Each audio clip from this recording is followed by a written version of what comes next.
Right, it's Down on a Rock Show. I'm going to get this fella to introduce himself.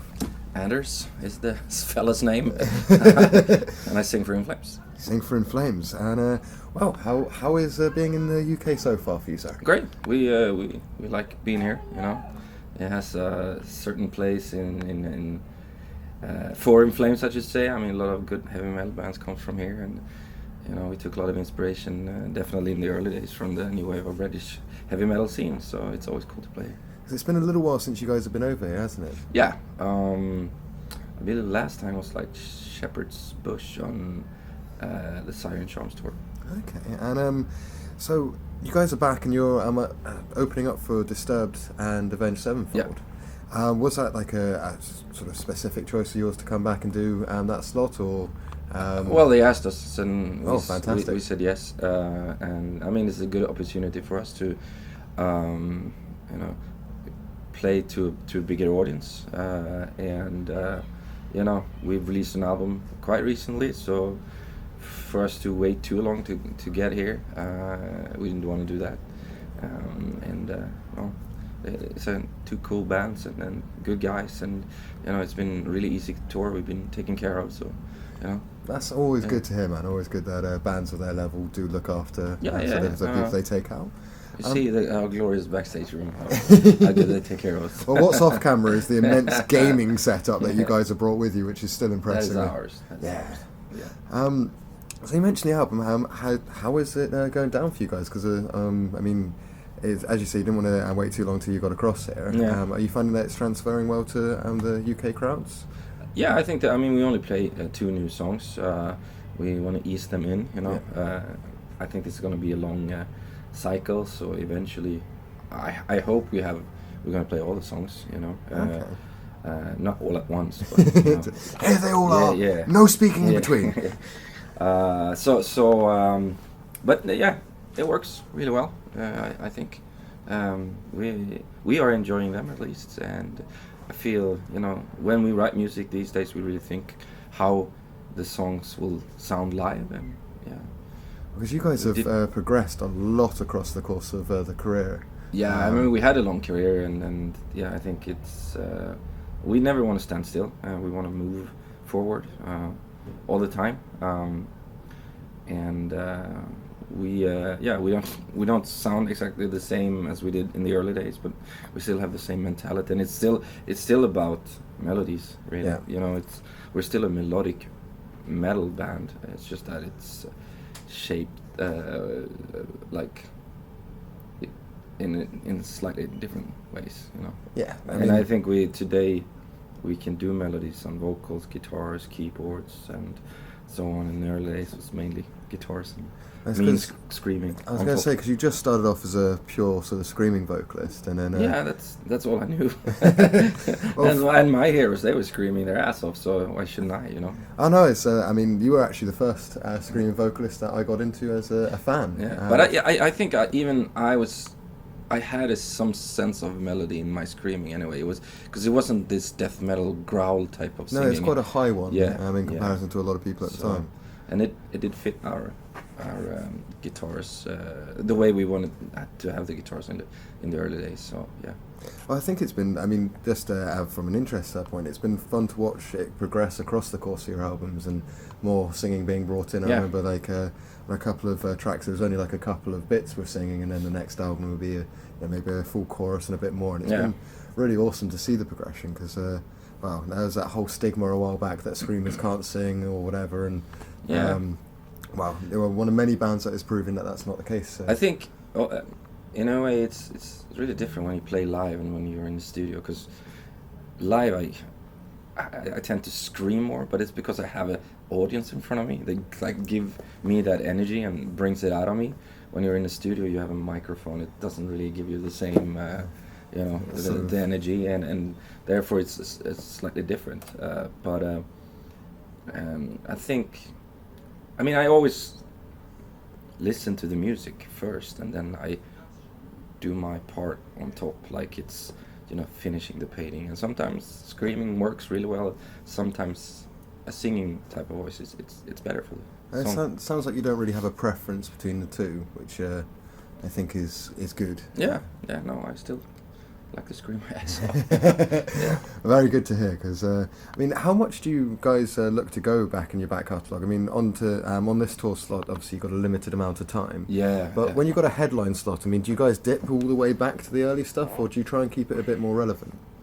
Well, I mean, we play more songs from the later material, of course, but we do go back, you know, both to, I mean, Jester Race and Horacle and Colony, you know, here and there, but usually just a song, you know. Yeah. But I mean, when we do those songs, it feels really good, you know. Sometimes they are even the best that night. It really depends on your mood and the reaction of the audience and how you feel and so on. It was a long time ago since we played something from Luna Strain, but who knows, you know. I mean, do you have any favourites that you would like to dust off the I mean, shelves? Jester Race is a big, since that was the first In Flames album for me, it always plays a big role, or plays a big part for me. Yeah. But then again, I like to play newer stuff because it's new, and it's something feels a bit fresher. But as I said, some nights it's yeah, that song from that album, the earlier albums, they are the best that night. Unfortunately, on this tour, we only have a limited time, so we don't go that far back into our catalog. Do you find a shorter slot difficult for that reason? But yeah. Yeah, I mean, yeah, sure. I mean, we have 12 albums. I mean, it's even if we play, you know, 2 songs from every album, that'd be like, I don't know, a long set. Have you guys ever been tempted to do like a lot of bands do the anniversary tour of an album? Just because everybody else is doing it. Yeah. I love where we come from. I love the days that what we had, but it's not like I'm gonna go back and celebrate it. It's more like, oh, last year was 20 years since Just Race, and we were like, oh, cheers, that's cool, I guess, you know, and then continue. But I mean, yeah, we'll see. Maybe one day, who knows?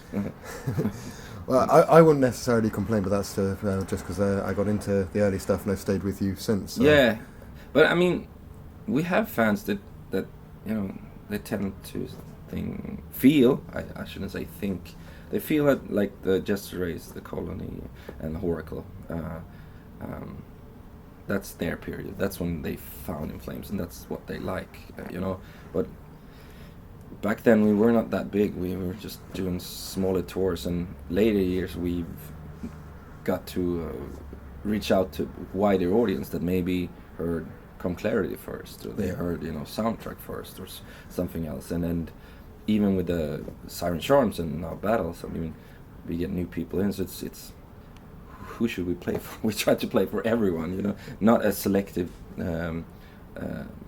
audience, you know, so we try to give them a little bit of everything. And as you guys have got bigger, you've got to create a sound that fills the venues that you're playing as well. We don't really think about that. Really? No, Okay. I mean, you can't, let's write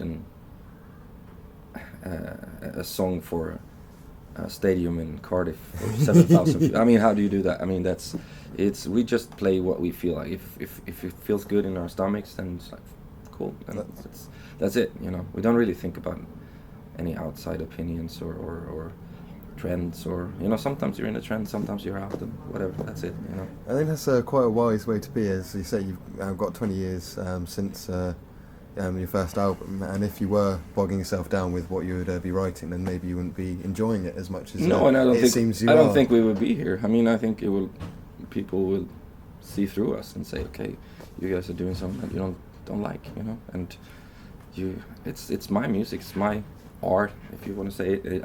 I have to live with it. I have to be responsible for it, so I must be happy. I mean, and otherwise, why should I put it on a record just for the sake of it? I mean, there's no point. No, I think that's incredible, man. I mean, a lot of people, I think, should feel that way about what they do. I think most musicians do, anyway. I mean, I gotta think that, at least, you know.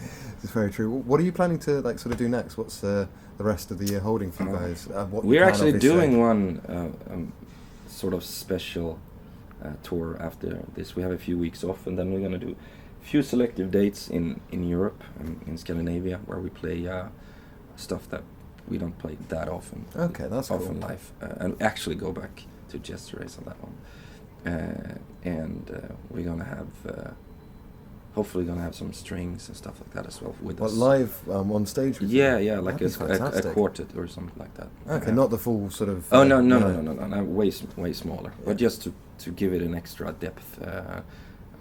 And I think it would be cool. And play venues that we normally don't play, and where maybe metal bands don't go into. It's very limited space, small venues, and yeah. That sounds like a whole lot of fun, to be honest. Yeah, it's. I mean, for us, that's the reason we do it. I mean, we piss off a lot of people, I guess. I'm playing in Gothenburg in front of, like, I don't know, 800 people, where we normally play a 9,000 arena. So I mean, those tickets sold out in, like, I don't know, 5-10 seconds, whatever. And some people get mad, but I mean, for us, it's just to make it a very special event. Okay, well, I wish you the best of luck. I'm definitely going to be keeping my eye out if there any footage that comes out of these smaller gigs with the strings, because that sounds well exciting. People filming everything, so of course you're going to see it. Well, I was hoping that you guys might film something that doesn't have a mobile phone quality. We might, who knows? But we put out a live album recently, but who knows? Maybe we can capture something. It would be good to have. I wish you the best of luck, both for tonight and for your plans, mate. Thank you very much. Yeah, appreciate it. Cheers. Thank you.